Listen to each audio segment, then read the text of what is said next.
मना माननीय संत श्री विजेंद्र साहिब जी, मुद मंगलमय संत समाज, श्रद्धा मूर्ति देवियों एवं धर्म प्रेमी बंधुओं, मन के आकार में ये हमारा जीवन फैलता है, विकास करता है और वही छाया हम जीवन को अच्छा या बुरा के रूप में देखते हैं।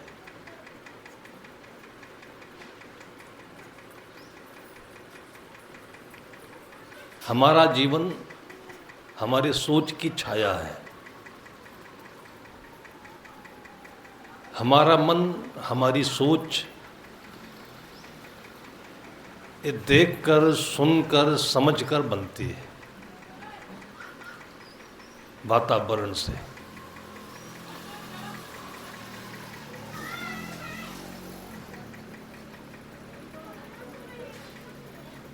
हमारे भीतर में रॉ मटेरियल है,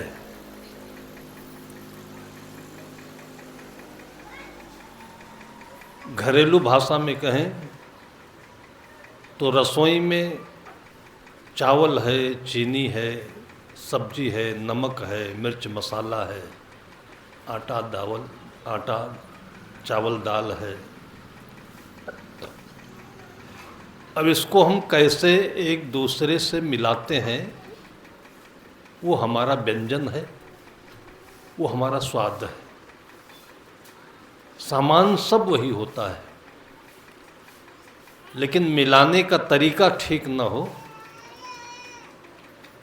चावल को सब्जी में मिला दे, नमक को दूध में मिला दे, मसाला को रोटी में डाल दे और किसी को परोस दे, तो मन भी बिगड़ेगा, स्वाद भी बिगड़ेगा। जो मिलाने का काम है वो मन करता है, और मन बाहर से देख करके अपना एक स्वरूप बनाता है, आकार बनाता है, जिसको संस्कार कहते हैं।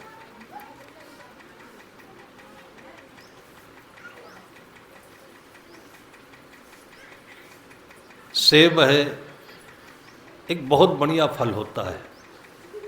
महुआ है, बहुत बढ़िया फल होता है। इधर छत्तीसगढ़ में तो दिखता नहीं, बस्तर तरफ दिखता है। सेब कश्मीर में दिखता है। डॉक्टर लोग बताते हैं कि एक सेब प्रतिदिन खाइए तो लीवर संबंधी कोई बीमारी जल्दी होगी नहीं। नई सेब है तो अमरूद खाइए। अमरूद देसी सेब है, विटामिन सी होता है और ऐसे गुण होते हैं जो कई रोगों से शरीर की रक्षा करते हैं। ये उस अमरूद का, सेब का सत्य है। इस जानकारी को मन में उतारना सत्य का आकार संस्कार है। अब बच्चे को तो बोलना पड़े, लेकिन इससे और पहले बच्चों में ये चीज स्वयं उतारने की अपनी भावना होती है। अभी मैं यहीं से उतर के जा रहा था फर्स्ट मीटिंग में, कोई एक माँ पास में चने का बोट बिक रहा है। कई दिनों से मैं याद कर रहा था कि छत्तीसगढ़ में लोग चना नहीं खाते। अच्छा हुआ देखने को मिला, अब नहीं कहेंगे हम चना नहीं खाते। एक माँ चना खरीदी होगी, बोट थोड़ा आगे बढ़ गई, एक छोटी सी बच्ची उस माँ के पास पहुंच गई। मैं सोचा इनकी नातिन होगी, लेकिन उसने निकाल करके चना दे दिया, फिर वो अलग हो गई, वो अलग हो गई। तब मुझे लगा कि घर की नहीं थी बिटिया ये। लेकिन उस बिटिया पर मुझे इतनी श्रद्धा हुई कि उसने कुरकुरे तो नहीं मांगा, चना तो मांगा। इस चना की पहचान उस बच्ची को जो हुआ, ये सत्य का आकार संस्कार है। बहुत सारे ऐसे दैवी गुण हैं जो बचपन से बच्चों में होते हैं, लेकिन उसको हम लोग बाहर के कुकृत्यों से, अपनी उम्र की वासना से ढक देते हैं। मैंने प्रथम सत्र में थोड़ी चर्चा की, छोटा बच्चा है अभी 2 साल का, उसको रफ एंड टफ जीन्स पहना रहे हो, पता नहीं कहाँ का बोरा, जिसमें गोड़ पूछो तो गोड़ में भी खरोंच लग जाए, और उसके मुलायम त्वचा में भी आपको ख्याल नहीं आता है, रफ एंड टफ पहना रहे हो, जीन्स पहना रहे हो। उसने मांगा तो है नहीं, लेकिन माँ ने या पिता ने अपनी वासना को उसमें उतार दिया। वासना को कहें, अंधी नकल को कहें।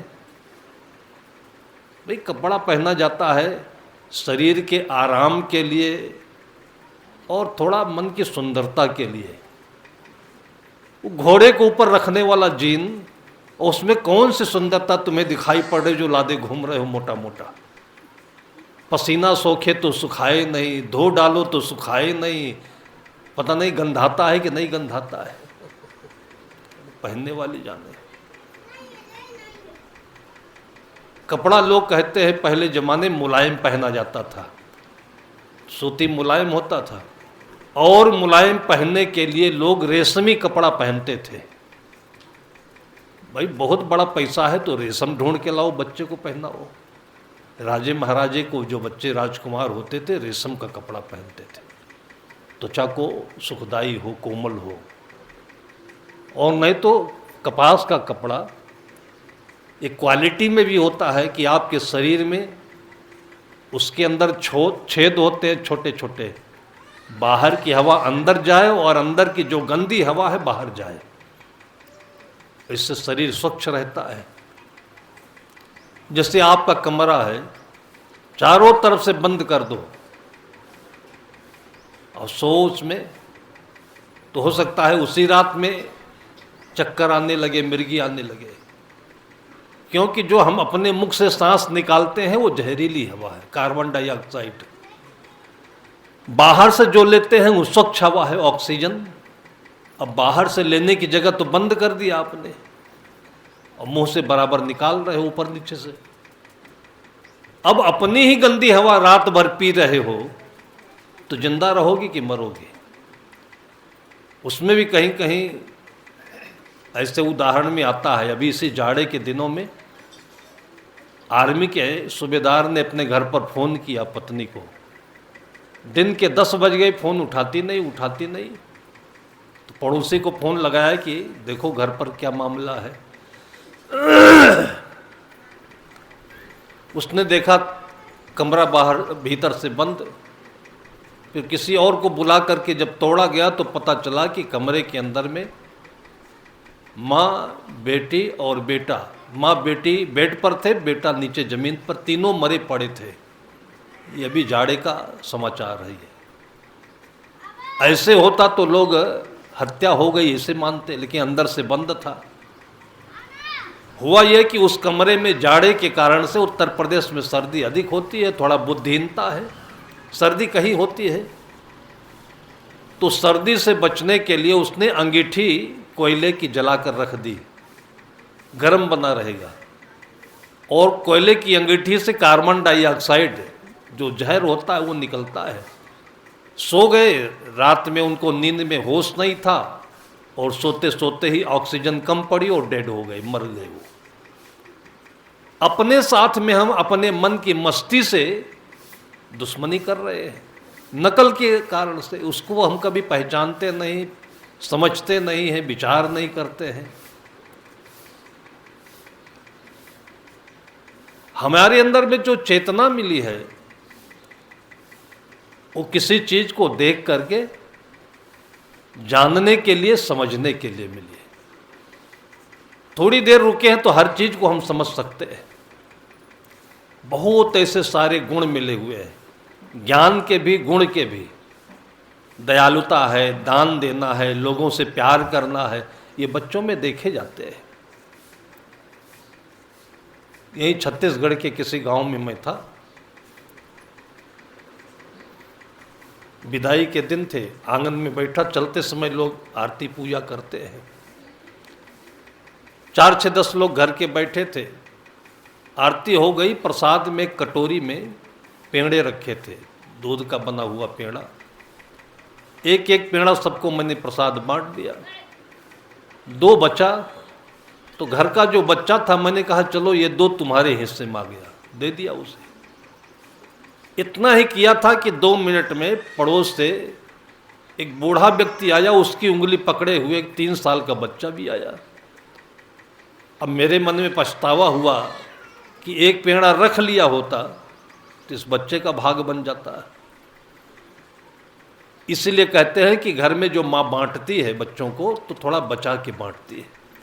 ये हमारे भारतीय वर्ष की प्राचीन परंपरा है कि कुछ रख करके तब बांटती है। वो रखा हुआ भगवान का माना जाता है।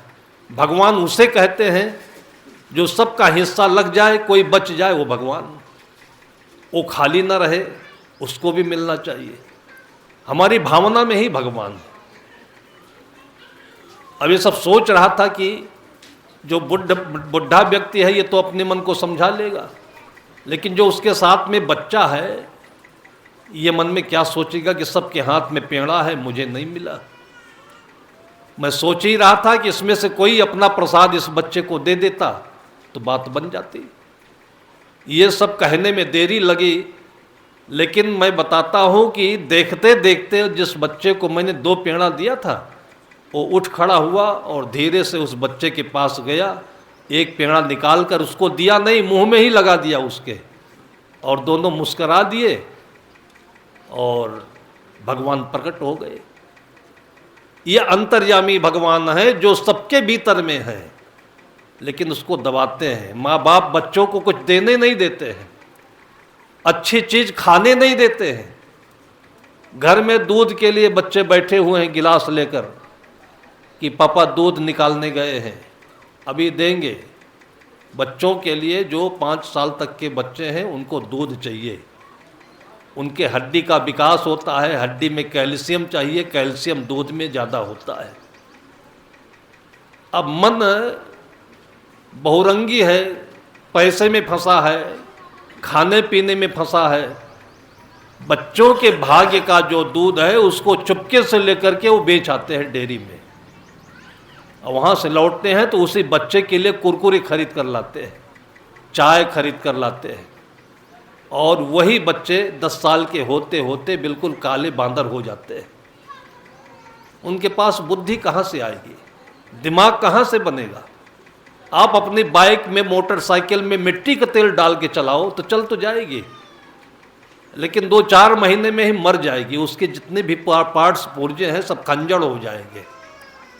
ये शरीर के लिए इतने फल बने हुए हैं, दूध बना हुआ है, सब्जियां बनी हुई हैं, थोड़ा थोड़ा इसमें डालते रहिए और इससे जो रस बनेगा ये चेहरे पर चमकेगा जैसे टमाटर चमकता है। जैसे दूध दूर से देखिए तो उसका सौंदर्य है, ये आपके चेहरे का एक भाग है। ये किसी भी पेड़ पौधों के पत्तों को देखिए, कुछ नहीं मिले खाने को, आपको कोई तकलीफ हो, आम, अमरूद, जामुन, नीम, नींबू, बेल, तुलसी, ऐसे ऐसे पत्तियां हैं जो कोमल कोमल होते हैं, और इनको 2-2 तोड़ करके सवेरे बढ़िया से अच्छा धोकर पीस के इसका रस निकाल लीजिए, पानी मिलाकर गिलास बना लीजिए, रोज पीजिए, लीवर साफ हो जाता है। जो काम सेब करता है लीवर के लिए वही काम इन पत्तियों का रस करता है। इसलिए बकरियों का दूध, आपने देखा होगा कि जब ये कोरोना पकड़ा था लोगों को, उसके बाद में जब बीमारियां बढ़ने लगी तो मेनिंजाइटिस और डेंगू जैसे बीमारी बहुत तेजी से फैला। डेंगू का मतलब प्लेटलेट्स बहुत जल्दी घट जाता है, खून की कमजोरी, और तब डॉक्टर लोग कहते थे बकरी का दूध पीना। तब बकरी की याद आई। अभी तक बकरी का गोश्त याद करते थे, मीट याद करते थे, अब बकरी का दूध याद किया। इतना चांडाल होता है आदमी। अरे वो बकरी जब तक जिंदा रहेगी तब तक अपने दूध से माँ बन करके तुम्हारे बच्चों को पालेगी, और तुम तो माटी खा करके भी जिंदा रह सकते हो जो मीट मीट करते हो। केचुआ माटी खा करके जब इतना मजबूत हो सकता है, आदमी को क्या कहा जाए। मन के संस्कारों के कारण से। जो जैसे देखता है उसके अंदर में अगर सोचे विचारे नहीं तो वही आकार बन जाता है। इसी प्रकार से गुटखा है, तंबाकू है, सुरती है, गुड़ाखू है, कितनी चीज़ें हैं। और समझ में आ जाए तो मैंने गांव में देखा है कि 85 वर्ष का जो बुढ़ा है, चेन स्मोकर उसको कहते हैं कि जो सिगरेट जला करके पीता है तो दिन भर फिर लाइटर और माचिस की जरूरत नहीं, सिगरेट से सिगरेट जलाता रहता है, पीता रहता है।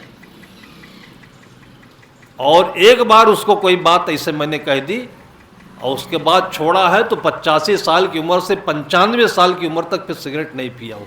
बुढ़ापे में मन बदल जाता है।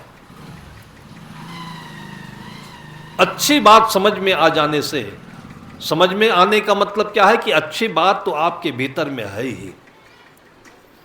देखिए, दारू पियोगे तो उल्टी हो सकती है, लेकिन दूध को अगर भूख में आप जरूरत में पियोगे तो उल्टी नहीं होगी, क्योंकि दूध की जगह अंदर में है। जो चीज आपको नुकसान करती है तो क्यों करती है कि उसके लिए आपके भीतर जगह नहीं है। तंबाकू के लिए जगह नहीं है, गुड़ाखू के लिए जगह नहीं है। आप बबूल के दातून करिए और आपके देखिए दांत मजबूत होंगे। एक करंज आता है, मोदी जी करंज के दातून करते हैं और 75 साल की उम्र में उनके अभी दांत देखिए अभी एकदम मजबूत है। खाने पीने के मामले में अपने देश का एक ऐसा प्रधानमंत्री, वैसे बहुत हुए, डॉक्टर राजेंद्र प्रसाद हुए, जो संत जैसे जीवन जीते थे। लाल बहादुर शास्त्री हुए, संत जैसे जीवन जीते थे। आपके छत्तीसगढ़ के रहने वाले मोतीलाल बोरा संत जैसे जीवन जीते थे। उत्तर प्रदेश के गवर्नर होकर गए थे और उसी पीरियड में राष्ट्रपति का आना हुआ, और राष्ट्रपति जो थे वो मांसाहारी थे। तो राष्ट्रपति जब प्रदेश में आता है तो गवर्नर के यहाँ उसका रहने की व्यवस्था होती है। बोरा जी ने कहा कि जिस आवास में मैं लहसुन और प्याज की छौंक नहीं लगाने देता उसमें मीट पकेगा, यहाँ पर उनके रहने की जगह नहीं है।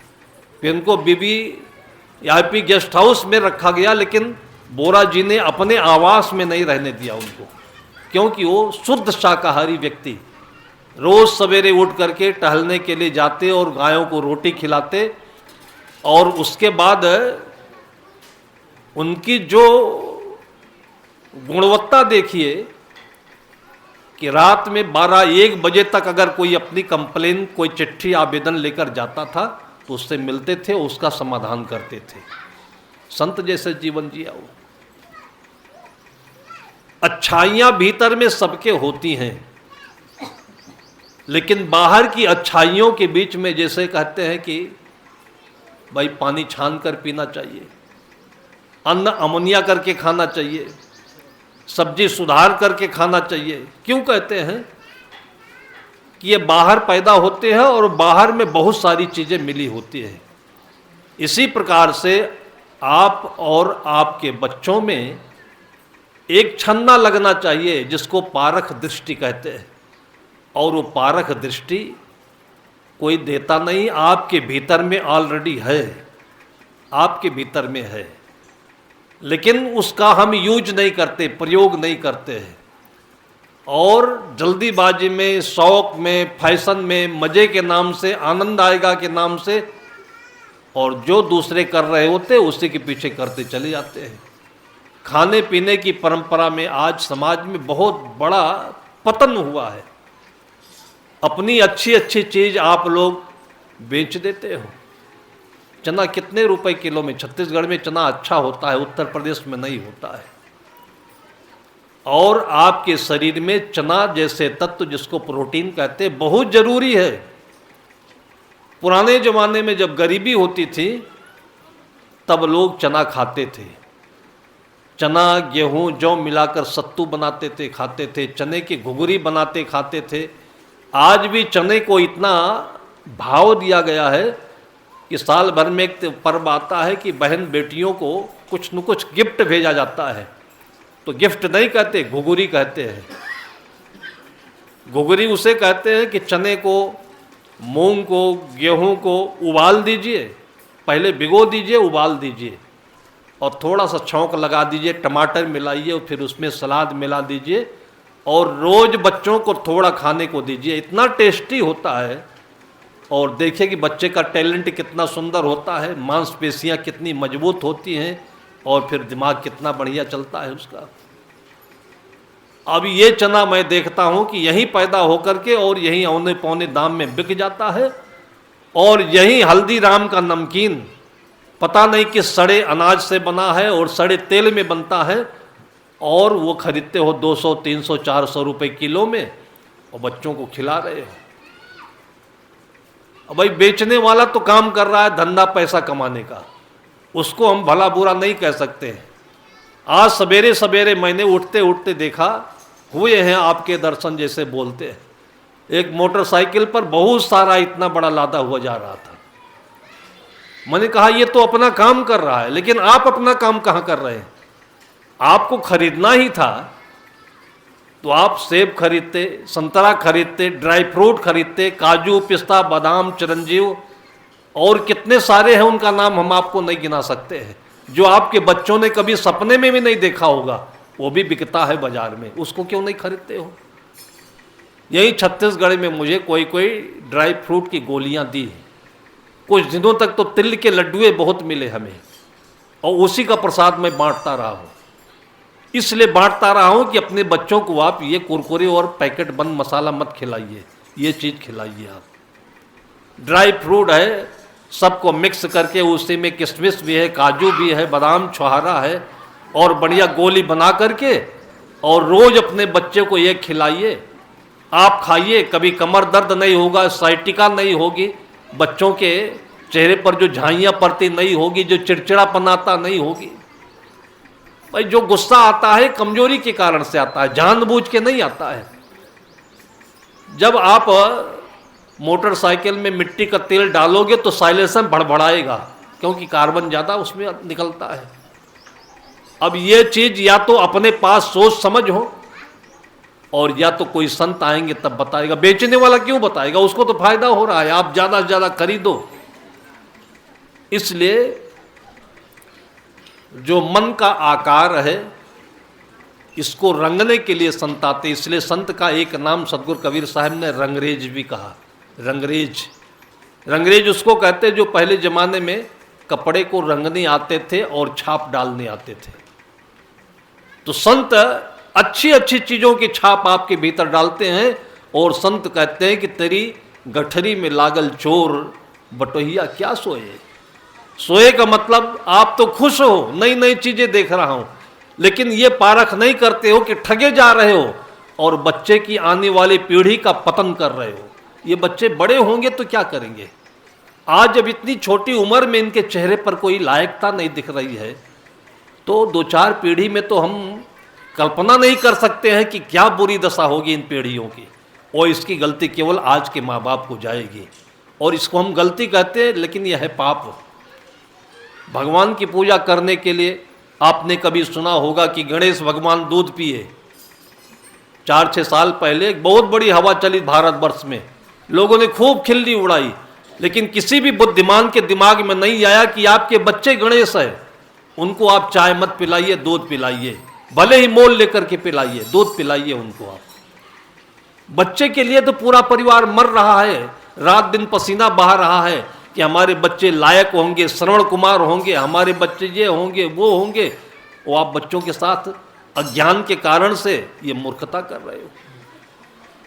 भगवान के साथ में दूध जोड़ा गया, फल जोड़ा गया, पत्तियां जोड़ी गई, इसलिए कि अगर आप लोगों को कभी याद आए तो इन सब चीज़ों से अपने बच्चों की सेवा करें।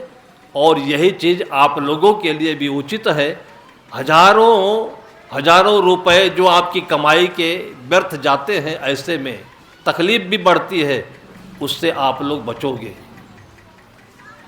सद्गुरु समझाने के लिए आते हैं कि अपने मन को एक सुंदर आकार दो। साहब कहते कि संगत कीजिए साधु की, हरे और की व्याधि, ओछी संगत क्रूर की, आठों पहर उपाधि। आप जो सोच रहे हो, आपको लगता है कि हम अपना शौक पूरा कर रहे हैं, मौज कर रहे हैं, मस्ती कर रहे हैं, लेकिन थोड़े दिन के बाद में इसका जब भोग शुरू होगा तब फिर आप इस दलदल से कभी निकल नहीं सकते हो। बीमारियों पर बीमारियां, बीमारियों पे बीमारियां। आज जितने दवाएं आप खा रहे हो ये केवल आपको थोड़ी देर के लिए दर्द से राहत देने के लिए है, ये बीमारियों को दूर करने के लिए नहीं है। और बीमारियां जब तक आपके शरीर में ताकत नहीं होगी तब तक दूर भी नहीं होगी। और ताकत के लिए आप संयम करिए, संतों का प्रसाद लीजिए। इसलिए संत आते हैं तो अपने ढंग का भोजन आपको बताते हैं कि ऐसा करिए वैसा कर। पहले संत अपने हाथ से भोजन बनाते थे और उसको प्रसाद को पूरे घर में वितरित किया जाता था, तब घर वाले उसी प्रकार का भोजन करते थे। इसलिए आज घरों में ये जो शुद्धता देखी जा रही है, स्वच्छता देखी जा रही है, खाने पीने का ये सुंदर स्टाइल देखा जा रहा है, ये संतों की आशीर्वाद से चल रहा है। आज तो आप सरकार के भरोसे, सरकार देखिए कि जल जीवन का प्रचार करने के लिए करोड़ों रुपए पैसा ले रही है और हजारों वर्षों से संतों ने पानी छान कर पीना चाहिए आपको सिखाया, अनाज बीन चुन कर खाना चाहिए आपको सिखाया। और आज भी आप लोग जो धर्म का कार्य करते हैं, जो भंडारा हुआ आज, भंडारे में हमारे पास थाली में आई वो एक जो क्या बनता है उसको क्या कहते हैं, जो मीठा आइटम बना हुआ, तीखुर है, मड़िया। मैं कई दिन से याद कर रहा था कि यहाँ बच्चों को लपसी नहीं खिलाते लोग, तो मैंने अपने साथी से कहा कि मैं कहना भूल गया, बताना चाहिए था, इन बच्चों को हफ्ता में एक दिन लपसी खिलाया करो। तो हमारे साथी ने कहा मड़िया बना तो था, वही लपसी है। लपसी उसे कहते हैं कि आटे को घी में बढ़िया भून करके और उसमें जो ताज़ा महुआ आता है उसका रस डाल देते। महुआ बहुत ही शरीर के लिए ताकती चीज़ है। और जिसको मुनक्का कहते हैं, मुनक्का जो मीठा मीठा किशमिश जैसा फल आता है, लेकिन अब महुआ तो यहाँ होता नहीं है। पहले ज़माने में या बस्तर साइड में आप जाइए तो आदिवासी लोग महुआ खाते हैं। जिसको गठिया बाई हो, शरीर में ताकत नहीं लगती हो, कमजोरी लगती हो, नींद नहीं आती हो, और 2-4 दाने, केवल 2-4 पीस महुआ के खाए जाएं और देखिए आप एकदम से घोड़े की ताकत जैसे महसूस करोगे। इतनी अच्छी अच्छी चीज़ प्रकृति ने दी हुई है। मैं याद ही कर रहा था, बताया इन्होंने कि ये मड़िया वही प्रकार की चीज़ें हैं, लेकिन अब बाजार से खरीद कर खाओगे तो वो सब नकली आता है। तो गेहूं के आटे को घी में भून करके गुड़ का रस मिलाते हैं और उसको लपसी कहते हैं। बहुत ही अच्छा पौष्टिक भोजन माना जाता है। दलिया बहुत ही अच्छा पौष्टिक भोजन माना जाता है।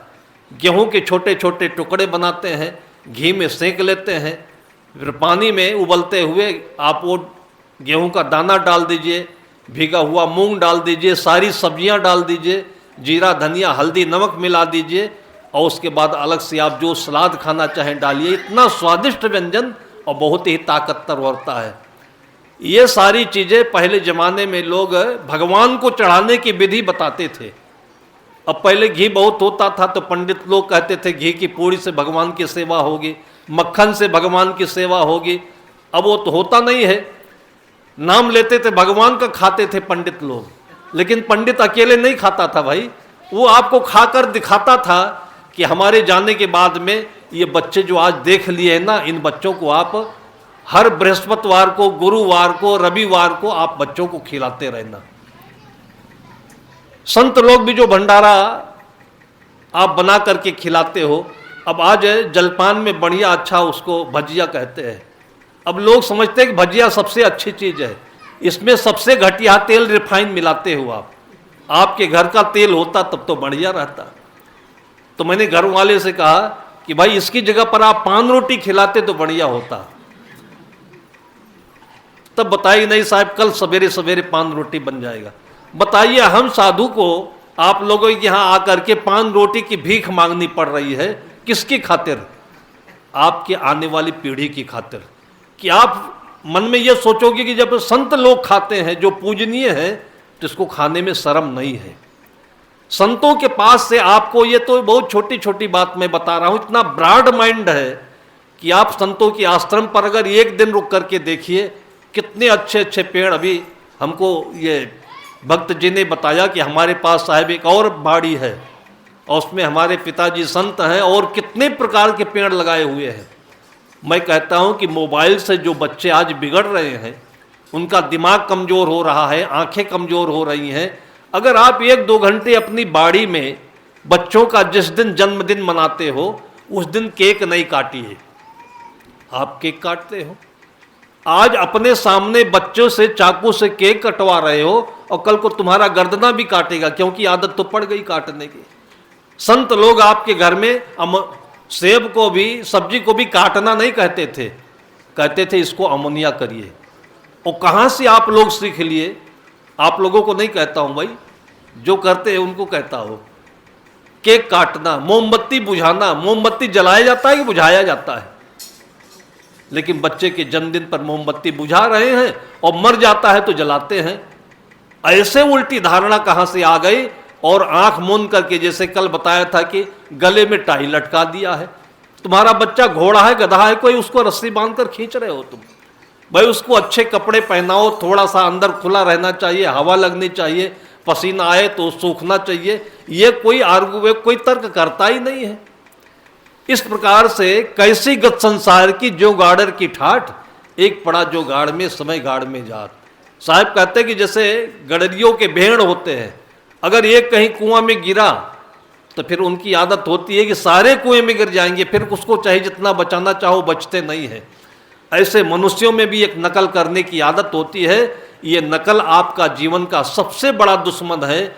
इस नकल को थोड़ा सा रोकिए, थोड़ी देर बैठिए, थोड़ी देर ध्यान दीजिए कि जो संतों ने आकर के कहा है वो आपके जीवन के लिए कितना लाभकारी है। ये कोई नहीं कहेगा, ना दरोगा कहेगा, ना वकील कहेगा, ना डॉक्टर कहेगा। और उनको तो पैसा कमाना है तो काहे कहेगा? उनके पास तो इतनी भीड़ है कि इतना कहने की फुर्सत नहीं है। और हम लोग इसलिए कहते हैं कि हम लोग मुफ्त में आए हुए हैं, केवल आपका नमक खाते हैं। साधु कभी नमक हरामी नहीं करेगा, मर जाएगा नमक हमारा हरामी नहीं करेगा। आपके श्री अमृत साहिब की जो चर्चा आज हो रही ना, वो नमक हराम नहीं हुए। अपने जीवन को, प्राण को उन्होंने, शरीर को छोड़ दिया, लेकिन वचन से टस से मस नहीं हुए। शरीर तो एक दिन सबका छूटता है, लेकिन आप अपने बच्चों के लिए, परिवार के लिए ईमानदार बनिए, अपनी जिंदगी के लिए ईमानदार बनिए। जिसको आप लोग कहते हैं कि साधु बड़ा स्वार्थी होता है, अच्छा अच्छा खाता है, सस्ता खाता है, वो अच्छा होता है, महंगा नहीं खाता है। आप जितने प्रकार के नए आइटम आए हुए हैं, आप देखिए, केवल ऊपर के पैकेट को सजा दिया जाता है और सारा पैसा उसी पैकेट में, बाकी अंदर में उसको जो कुछ होता है वो सब नकली होता है। कोई उसमें तत्व नहीं, कोई पौष्टिकता नहीं होती है, लेकिन सारा समाज आज उसी में डूबा चला जा रहा है। इसलिए साधु संतों के आंतरिक गुणों को, उनके जीवन के आचरण को, उनके रहन सहन को और उनके 24 घंटे की जो दिनचर्या है, ये भगवान की महिमा है। इसी का अपने बच्चों और परिवार के बीच में गुणगान करिए। यही संध्या पाठ है और यही आपका प्रातः वंदना है, यही आपकी आरती है, यही पूजा है। हम चले जाए, बच्चों की दशा वही खराब हो। रास्ते में जब ये चीज़ हम देखते हैं तो हमें लगता है कि हम लोग बेवकूफ़ है। अभी सत्संग में हम ये बता करके आए, बच्चे फिर ये खा रहे हैं। आपका पैसा हम भी लेकर चले जाए और जो ठग आता है वो भी लेकर के चला जाए, तो बताइए पाप किसको लगेगा? जब आपके जीवन में सुंदरता आए, आपके बच्चों में टैलेंट बढ़े, आपके बच्चे सदाचारी बने, देश के अच्छे होनहार नागरिक बने, आपके बच्चे नेता बने, डॉक्टर बने, ये तभी ना होगा जब उनका शरीर स्वास्थ्य बढ़िया हो, बुद्धि अच्छी हो। तब कहीं मिलेंगे तो कहेंगे कि हमारे साहब हमारे घर पर आते थे तो ये बताते थे। और यही जिस कुर्सी पर बैठेगा वो हजारों लोगों को बताता रहेगा। और इस प्रकार से आपके गुण ज्ञान की चर्चा चारों दिशाओं में फैलेगी, आपके नाम के यश की चर्चा चारों दिशाओं में फैलेगी। और इसी को कहते हैं कि माता पिता के नाम पर 4 चांद लगाना। सबके घर आंगन में ऐसे ही कबीर महावीर हो, आपके माता पिता के नाम का यश कीर्ति चारों दिशाओं में गूंजे। ऐसे बहुत सारी शुभकामनाओं के साथ में आप लोगों ने जो ये भगीरथ प्रयास किया, कि जैसे कभी कहते हैं कि आसमान से गंगा को भगीरथ ने धरती पर उतारा, ऐसे ही इस प्राचीन परंपरा को लेकर के आप वहन कर रहे हो। आप लोगों को बहुत बहुत धन्यवाद देते हुए श्रद्धेय संत श्री अमृत साहिब को भी बहुत बहुत श्रद्धांजलि देते हैं कि इस गांव के लिए विशेष लक्ष्य रख करके उन्होंने अपने जीवन की आहुति दी। उनको श्रद्धांजलि देते हैं, बारंबार उनका स्मरण करते हैं और आप सबके हृदय में अमिट छाप बनी रहे उनकी, इसी शुभकामना के साथ में मैं अपनी वाणी को विराम देता हूँ। प्रेम से बोलिए सतगुरु कबीर साहिब की।